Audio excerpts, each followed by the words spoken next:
We can't question that gay rights have come a long way in the West in particular, and in America.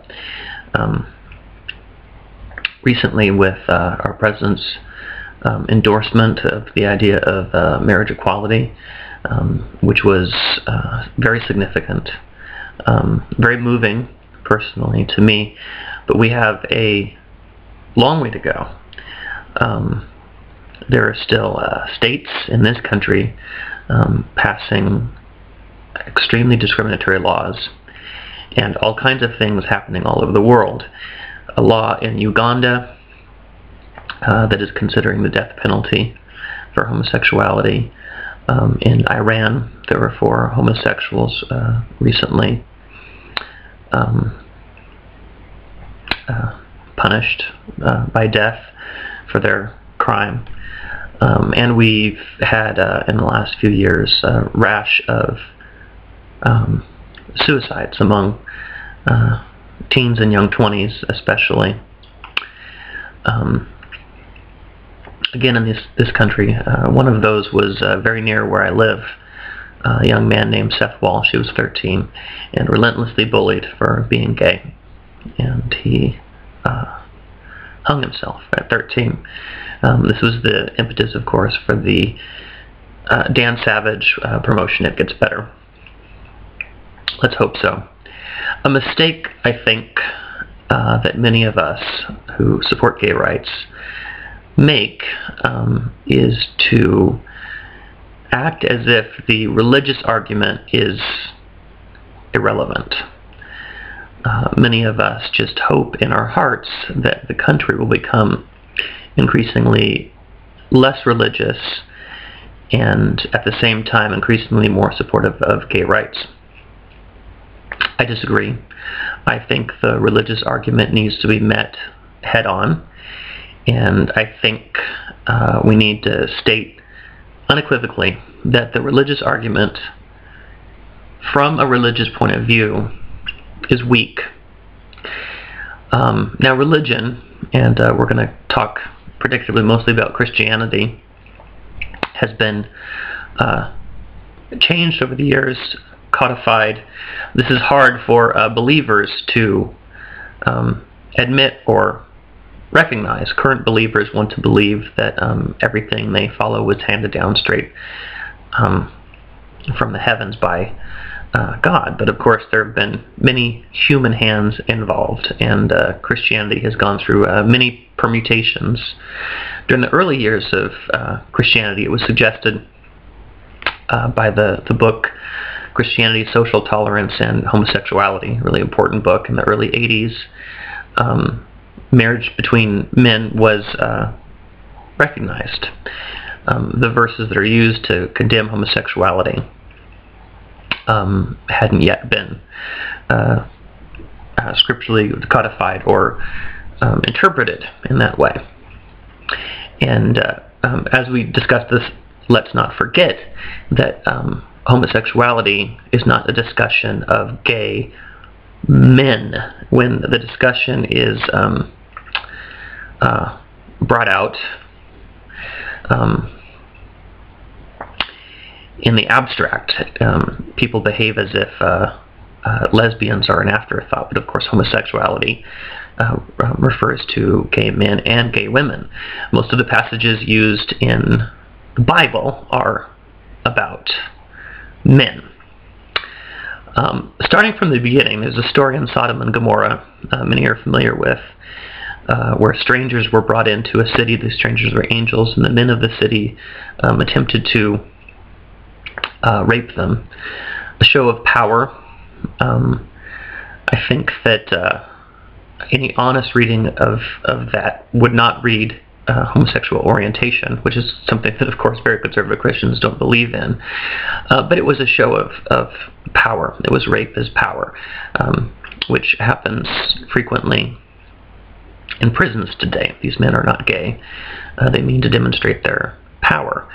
There was another instance like that, a series of instances like that in the Old Testament that aren't discussed.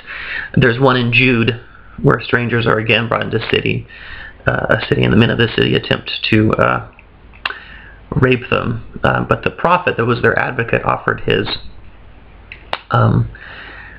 courtesan or whore in exchange for the men, because he was protecting the men.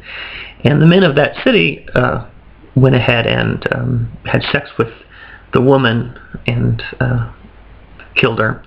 They were able to show the power they had meant to show, and it wasn't a matter of them personally preferring men over women. They had hoped to treat the men like a woman, which in that time a woman was very low in status. This is how I think we should interpret the condemnations in Leviticus when it speaks of lying with a man as one lies with a woman. That is, treating a man like a woman, a very low, if you'll pardon me, creature in that day and age. Women were bought and sold. Men married several women at a time. This is a problem. And conservative Christians try to get around it by saying the culture was different. Oh, things have changed. But it has to be acknowledged that this is a problem. The book that rules their life is in many parts desperately misogynistic and sexist. In the New Testament, very little is discussed of homosexuality. Certainly Jesus doesn't talk about it, although the passage in which he says, "Do not call your brother a fool," is sometimes interpreted, "Do not call your brother raka," that is effeminate. And he has another passage in Matthew where he speaks about eunuchs who were castrated men who served at court. Sort of culturally, the gay men of their day, and Jesus stood up for them. The problems for homosexuals are, of course, in the writings of Paul. There's the vice lists. This has been discussed ad infinitum, but I'm going to discuss it again, where modern translations say homosexuals will not enter the kingdom of heaven. Of course, the word homosexual didn't exist until the 19th century. In America, the words Paul used, the words were malakoi and arsenokotai, words that have been difficult to translate, but much scholarly work has suggested that that is the passive and active partner in prostitution, male prostitution being a major industry for Rome at the time. And it's been suggested that in the first chapter of Romans, which is the most difficult passage to discuss for gays, that Paul was witnessing just that, Roman prostitution at court, men servicing kings and leaders, and women being with each other for the pleasure of kings and leaders. This is all would seem unnatural to Paul, and he phrases it in a way where it's very easy to interpret the fact that it was the same sex that made it unnatural. But the point of that passage has to do with proper worship.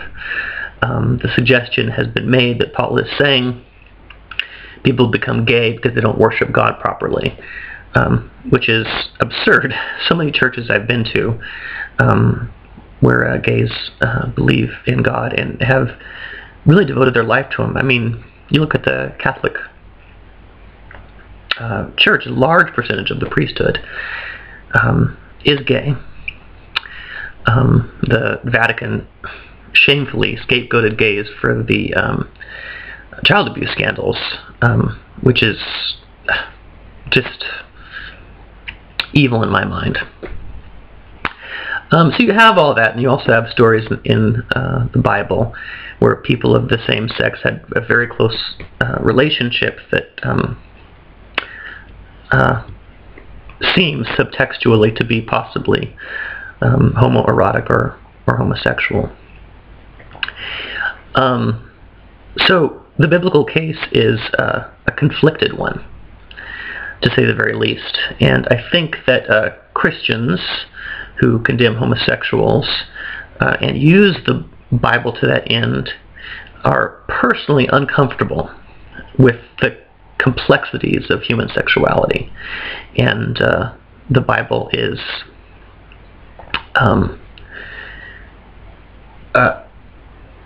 a way of not having to explain or deal with things like that. In fact, many people use religion to make life more simplistic, which I think is inappropriate. I think religion is an anchor for many people despite the complexities of life. So the point is,